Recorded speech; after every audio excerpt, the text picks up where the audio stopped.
greed, a culture of secrecy. abuse.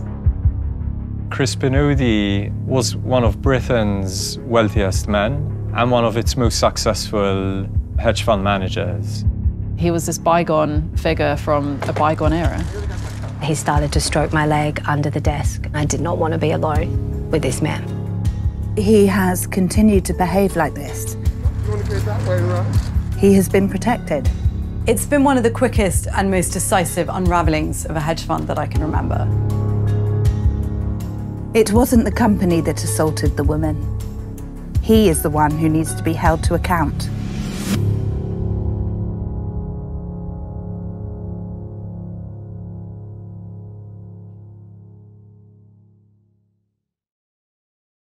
Crispin Odey is, or was, a very high-profile financier, the hedge fund maverick. One of Britain's wealthiest men and one of its most successful hedge fund managers. He harks back to a time when the hedge fund world was a cottage industry, predominantly running money for high net worth individuals. You typically had these intense, charismatic, larger-than-life characters who had their name on the door. Odey Asset Management is the firm that Crispin Odey founded in 1991.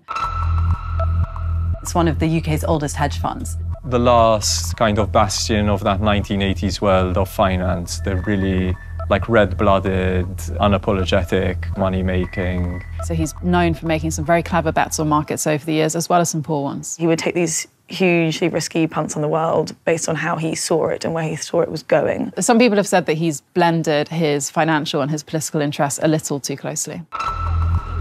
It's the financial crisis that really cemented Odey's reputation as an investor. He started shorting the UK banks in 2007, which is betting that their prices would fall. This would prove to be extremely prescient, and he made a killing during 2008 when the world was in financial collapse. One of our sources told us about this meeting where Crispin walks in and tells them all to short the banks, and they're sitting there flabbergasted. That was part of the process that should have been carried out. But also completely captivated by this maverick kind of brilliance. Odey's also been a prominent political donor, both to his friend Boris Johnson's leadership campaign and to several pro-Brexit campaigns. After Brexit, he shorted the pound, at least for a little while, saw an enormous gain, like hundreds of millions of pounds. He would go for lunch in the creme de la creme of Mayfair's restaurants, Scott's, the Gavroche, the Connor Hotel, Harry's Bar, Corrigan's. And he sort of represents this era where you go for these long, boozy lunches, come back slightly sozzled, you're still at it, you're still trading, and some days that makes you millions and some days it doesn't. The staff there were effectively nobility. You had dukes, marquises, viscounts, earls. Odey Asset Management feels like a sort of boys' public school, a gun cabinet to saw your gun before the shooting weekend. But the world has moved on, and he hasn't. He's enormously influential, but he's also massively abused the power that he's had. In 2020, Crispin Odey was charged with one count of indecent assault. The trial was held in a magistrate's court, which was a big win for Odey's defence, and decided by a judge rather than a jury. He was cleared, and the judge told Odey that he could walk out of the courtroom with his good character intact.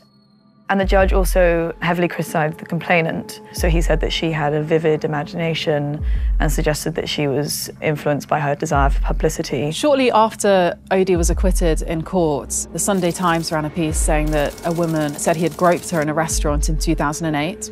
A few weeks after the Sunday Times article came out, Bloomberg ran a piece saying that he had sexually harassed 2 women, including an employee. Odey Asset Management opened an investigation into him. They kept the financial watchdog, the Financial Conduct Authority, abreast of what was going on. They found that he had violated a final written warning they gave him. They wanted to begin a disciplinary proceeding against him because of it. And instead, Odey sacked his executive committee, brought in another. When that other executive committee also refused to drop the disciplinary proceedings, he sacked them too. So the current executive committee at Odey Asset Management are the third, and they told the FCA that they thought he was fit and proper, and the FCA has been aware of this. It all just seemed to kind of wash off him. So for the next 18 months, there wasn't any more negative press until December 2022. Tortoise Media published a podcast. According to her evidence, he lunged at her and was all over her like an octopus. She said that she was then forced to wrestle him off and run out the door. For me, the story started in October 2022, around the time of Liz Truss's mini-budget. Her Chancellor was Kwasi Kwarteng. Soon before Kwarteng was made Chancellor, he went to Crispin Odey's private house in Chelsea for a private lunch. My editor saw this and thought, there's a real problem here. A really big hedge fund manager courting the business secretary, who everyone expected to be the Chancellor, and radically change the economic policy of the UK. He told me, there's one woman who I know had an issue with Crispin Odey. I met this woman. She told me Crispin Odey assaulted her at a restaurant about 13 years ago. Quite quickly, that one woman became 5. Someone who's lunched with him for many years says that Crispin Odey is a man who, whatever the temperature, sweats. I listened to the podcast, I thought it was brilliant. It was excellently reported, really thorough. They had loads of evidence. You would hear these accounts from different women who never spoke, didn't know each other, worked in different fields, lived in different countries, some of them. Yet the way they made their allegations of assault, it was like looking at a fingerprint, you know? It was the same, the lunging, the tongue, the groping. It didn't have the impact, certainly the women who gave us interviews for this podcast were expecting. So there was no regulatory intervention. It was like nothing happened. It all just seemed to bounce off Crispin yet again. None of it hit home. Just 2 months later, his firm was awarded Management Firm of the Year at these very glitzy hedge fund awards. By December 2022, 8 women had come forward with allegations about Crispin Odey, either to the police or to other media groups. In the meantime, myself and Antonia started trying to find news sources ourselves. You just feel like there is likely to be a huge amount more out there. So we just decided that we would do it deeper.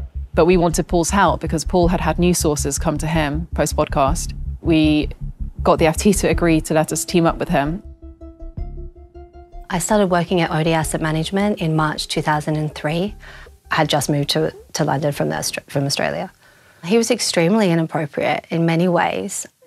The physical attention with how he looked at you. Unfortunately, being on that reception desk, you are often on your own, and so that was, you know, great opportunity for him to do whatever he wanted to do, and that's where the majority of the massages occurred.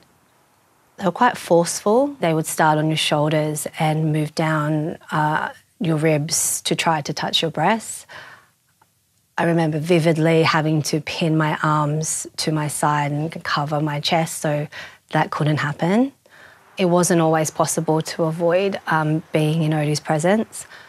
I was asked to sit next to him to open the mail. And when I declined, I was told I had to sit there by another fund manager at the time. And that happened in a full floor of traders. He started to stroke my leg under the desk. When I moved away, you know, he laughed and said, I need to start enjoying things like this.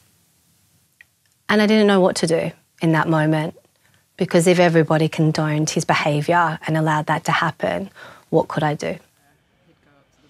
By February, we realised we would potentially have enough to do a kind of full-blown investigation. We spoke to 13 women. Of the 13 women, 8 said that they were sexually assaulted by Crispin Odey. I was introduced to Mr. Odey through mutual friends in November 2021. I was being represented by a lawyer for a legal dispute, and it turned out it was the same lawyer that Mr. Odey had been represented by. He asked me if I liked shooting pheasants. I said I did, and he said I must invite you to come to one of my shoots. It was a normal shooting weekend, of which I've been to many.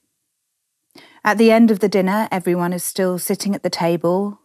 Odey said to me across the table, let's go and sit next door, and I want you to bring me up to speed on the court case. I picked up my glass of wine and we went to a small room just next door to the dining room. We discussed where we were with my legal situation. We were in 2 chairs opposite the fire and I got up to leave to go back. He grabbed me and he pulled me onto his knee. He groped my breasts. He forced his tongue into my mouth. I pushed him off and said, "What on earth are you doing?" And then he took my hand by the wrist and he forced it between his legs and clamped it onto his erect penis. Whilst my hand was being forced onto him, he said, "This is how excited you make me feel." He did it by force. I hadn't done anything to give him any reason to think it was okay to do what he was doing. A number of allegations were incredibly violent. One woman, he assaulted her by penetration with his fingers whilst masturbating over her. One incident was so traumatic that I've blocked the majority of it from my mind. I don't remember much, but I remember that at times he was on his knees, he put his hand up my shirt, that he was trying to touch my breasts, that my makeup was all over his shirt. And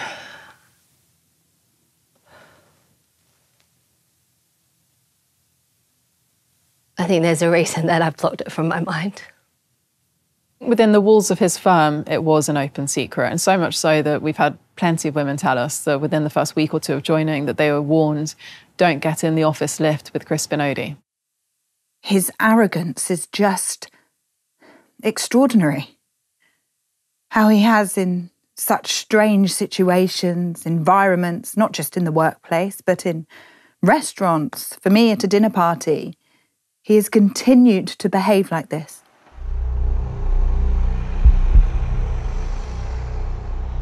A woman who's referred to in the article as Emily alleged that the first time he assaulted her, he just wants to put his hand inside her shirt, and so he does. So the second time when he assaults her, she's sort of prepared for it. She screams.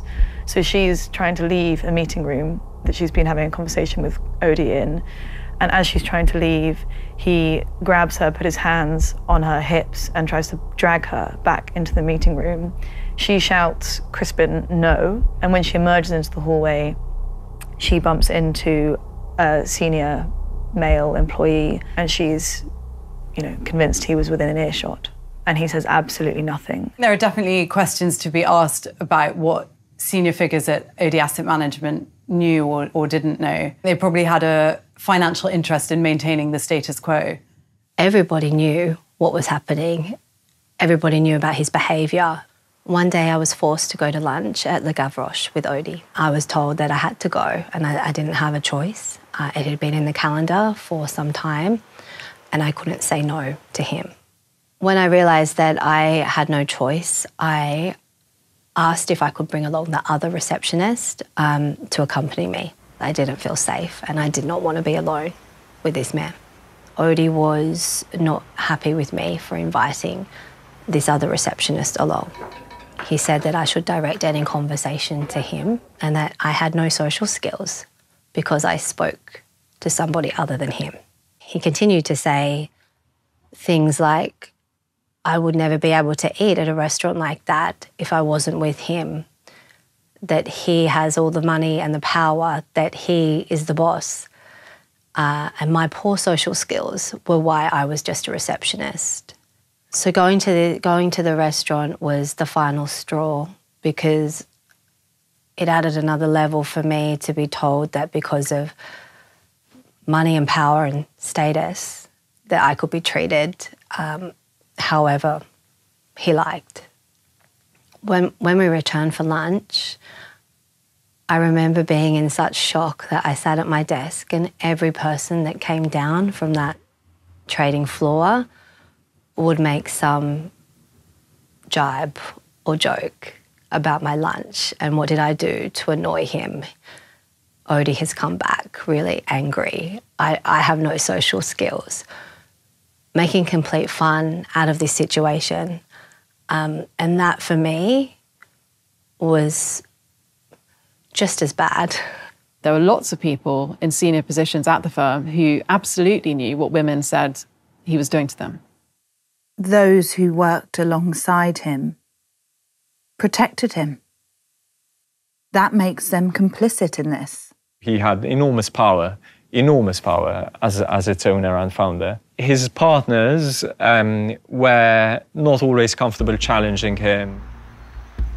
He really held people's fortunes in his hands. So the effect of that enormous power in the company was to create a culture of secrecy and silence.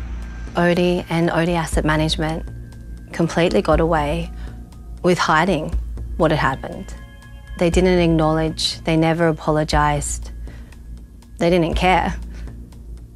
It was more about silencing me so that it didn't get out. We published on a Thursday. The fallout from the investigation was both rapid and immediate. It's been one of the quickest and most decisive unravellings of a hedge fund that I can remember.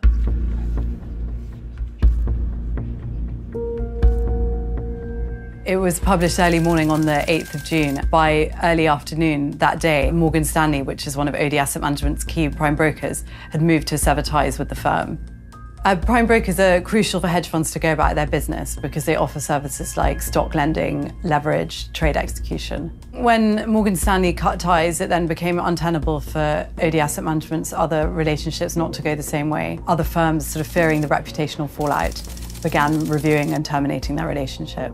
The French brokerage Exane, Goldman Sachs followed. Schroeder said they were pulling their remaining investments from the firm. We also revealed that the UK financial regulator, the Financial Conduct Authority, was widening its investigation into Odie.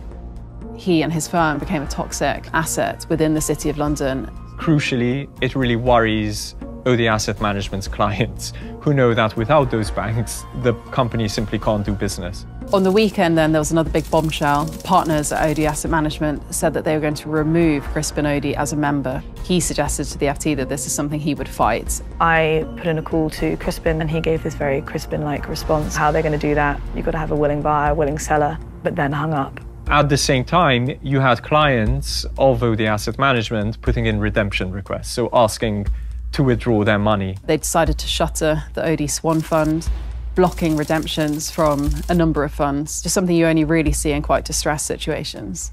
Then there was another milestone when JP Morgan, which was the prime broker but also the custodian that safeguards Odie Asset Management's assets, also began terminating their relationship.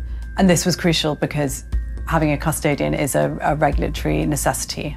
On the Wednesday after our story broke, the Treasury Select Committee of MPs wrote to the UK's financial watchdog, demanding to know what action it had taken with respect to Crispin Odie.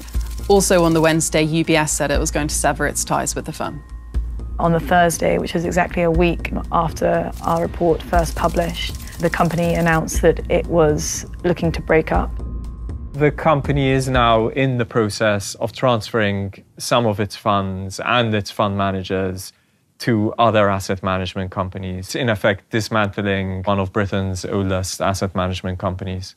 I think it's probably closer to a war room than a company at the moment. And how that company can go on existing without Crispin is very hard to see. Things are looking quite bleak for the firm. Too many institutions have cut ties, and I don't see them rushing back anytime soon.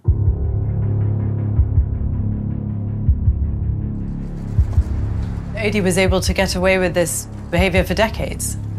I think it speaks to a wider point across many different industries about money and power and how people think they're untouchable.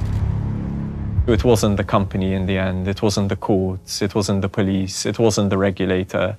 It was a bunch of journalists. We have finally held someone to account, and that's benefited the lives of many women who've been quite seriously harmed by this guy. The impact he's had on them has lasted decades in some cases. These women weren't listened to, and so it has affected me, and it has affected the way I think about everything.